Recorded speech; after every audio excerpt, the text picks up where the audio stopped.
Sunday school, Luke 2:52. And Jesus increased in wisdom and stature and in favor with God and man. Jesus was brought to Nazareth when he was a little child, not more than 3 years old. There he grew up as a boy and a young man, and there he lived until he was 30 years of age. We should like to know many things about his boyhood, but the Bible tells us very little. As Joseph was a working man, it is likely that he lived in a house with only one room, with no floor except the earth, no window except a hole in the wall, no pictures upon the walls, and neither bedstead nor chair nor looking glass.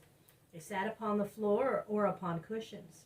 They slept upon rolls of matting, and their meals were taken from a low table not much larger than a stool.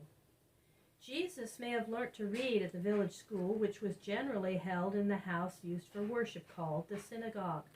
The lessons were from rolls on which were written parts of the Old Testament.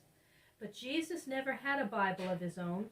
From the time when he was a child, he went with Joseph to the worship in the village church, which they called the synagogue, twice every week. Then they sat on the floor on mats or cushions and heard the Old Testament read and explained, while Mary and the younger sisters of Jesus listened from a gallery behind a lattice screen. The Jewish boys of that time were taught to know almost the whole of the Old Testament by heart. It was a custom for the Jews from all parts of the land to go up to Jerusalem to worship at least once every year at the feast of the Passover, which was held in the spring. Some families also stayed to the feast of Pentecost, which was 50 days after Passover, and some went again in the fall to the Feast of Tabernacles, when for a week all families slept out of doors under roofs made of green twigs and bushes. When Jesus was a boy, 12 years old, he was taken up to the Feast of the Passover, and then for the first time he saw the holy city Jerusalem and the temple of the Lord on Mount Moriah. Young as he was, his soul was stirred as he walked among the courts of the temple and saw the altar with its smoking sacrifice, the priests in their white robes, and the Levites with their silver trumpets. Though a boy, Jesus began to feel that he was the Son of God and that this was his Father's house.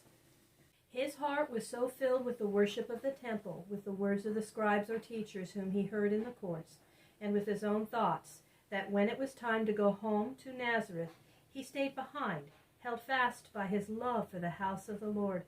The company of people who were traveling together was large, and at first he was not missed. But when night came and the boy Jesus could not be found, his mother was alarmed. The next day Joseph and Mary left their company and hastened back to Jerusalem. They did not at first think to go to the temple. They sought him among their friends and kindred who were living in the city, but could not find him. On the third day they went up to the temple with heavy hearts, still looking for the boy. And there they found him, sitting in the company of the teachers of the law, listening to their words and asking them questions.